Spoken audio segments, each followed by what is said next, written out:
Uja Senel. Uja Senel. Children of the universe. Hello and welcome everybody. Thank you so much for taking the time to tune in to this episode of Living with a Chronic Illness. My name is Clark and I was diagnosed with a very rare muscle disease called polymyositis 20 years ago.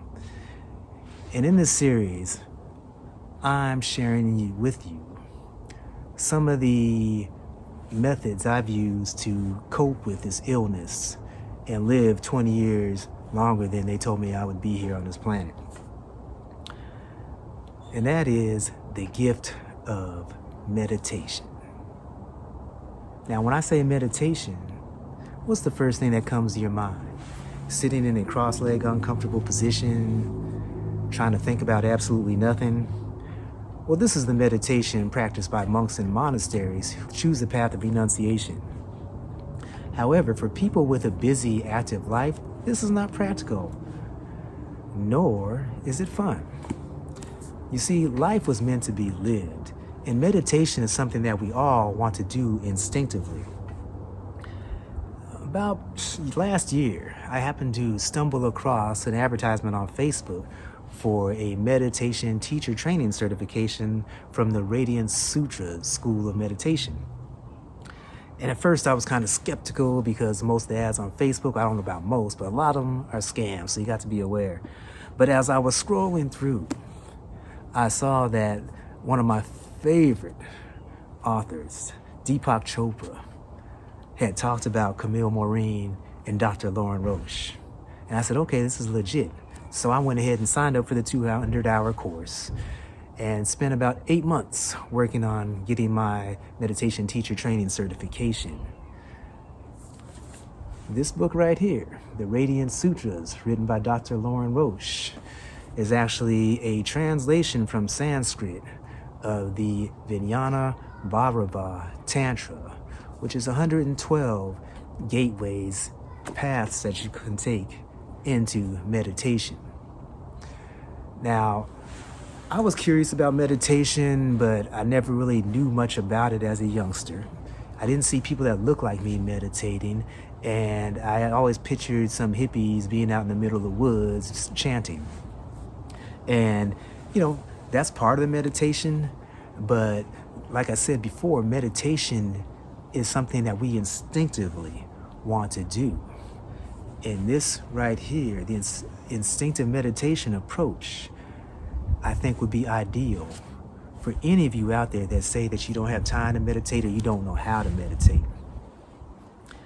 And so this book right here is one of the texts from the course that I took, the 200-hour meditation teacher training certification course, is a translation of the Vijnana Bhairava Tantra, which is 112 gateways to the yoga of wonder and delight. Dr. Roche wrote this book, and I will leave a link to it in the description. So, what is meditation? Meditation can basically be anything that you enjoy doing. Right now, I'm sitting out here by my garden, enjoying this warm, early fall weather that we have here in this beautiful state, and just taking it all in, just simply letting myself be. What do you enjoy doing? I want you to actually think about something. It could be at any point in your life where you just really felt at home in the world, where you didn't have a care in the world. I like to think about when I was a little kid and I used to lay on the grass and I'd stare up at the clouds. I didn't know it then, but I was actually meditating. I was imagining the different shapes and stuff and what it really meant and just letting my imagination run wild. Well, that's exactly what instinctive meditation is. It's just letting yourself accept all the thoughts and emotions that you might have and letting them flow in and right back out. And then identifying those qualities of life that you really want to improve. And so if you can think of a time where you were in a real nice meditative state, maybe I'll give you one of my favorite ones, sitting by the ocean, without a doubt, when I'm out there by the ocean and I hear the soft power of that ocean roaring in and the sound of the seagulls, and I just kind of gaze out there and look at that water and the vastness of the ocean, there's no better feeling in the world than that. And so what I try to do is reflect on all those feelings that I capture in that moment and take it with me into my daily life.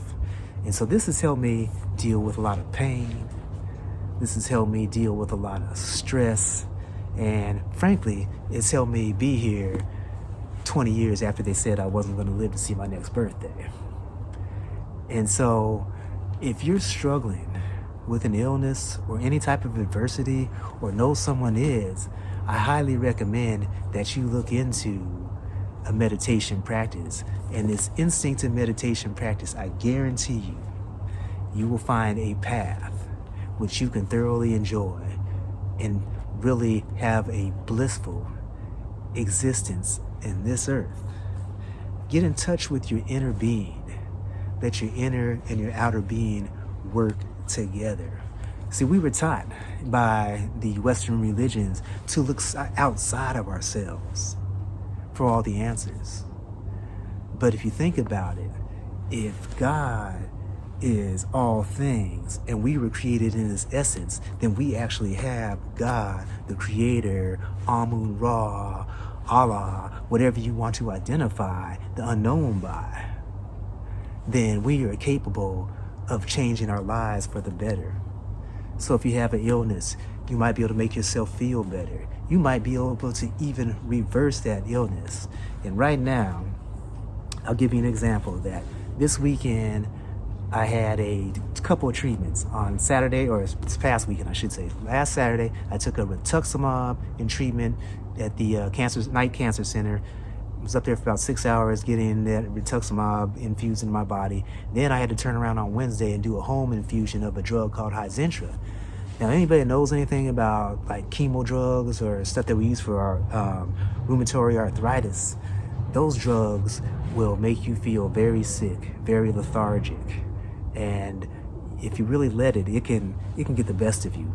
But what I've learned in my meditation practice is to embrace that and accept it for what it is, and really embrace the qualities of life that I really enjoy and that make me just feel good.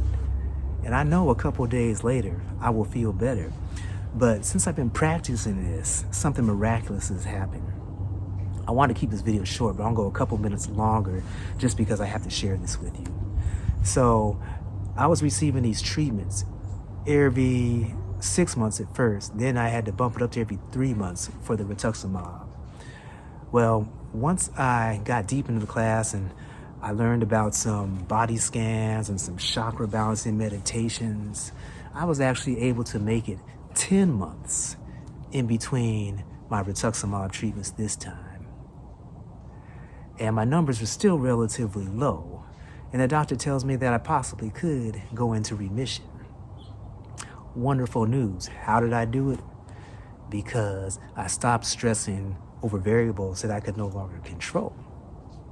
I focused on the qualities of life that I wanted to improve. And I learned this. It wasn't overnight because I picked up learning about meditation several years ago. However, it wasn't the instinctive type of meditation. And just as fate had it, I ran across the Radiance Sutras program, ran across this book right here. And it's literally changed my life. And right now, I'm feeling better than I have in a long time. I actually believe now that I'm going to overcome this completely and rid myself of those medications. So before we close, I'm going to randomly thumb through here and just going to randomly pick a sutra out of the Radiance Sutra text here. Right now I got number 31 up. Let's read through a couple verses here. Experience the substance of the body and the world as made up of vibrating particles. And these particles made up of even finer energies, drifting more deeply Feel into each pulse of energy as it condenses from infinity and dissolves back into it continuously. Okay, so our body is basically just a shell. And the world is made up of vibrating particles that actually created this body.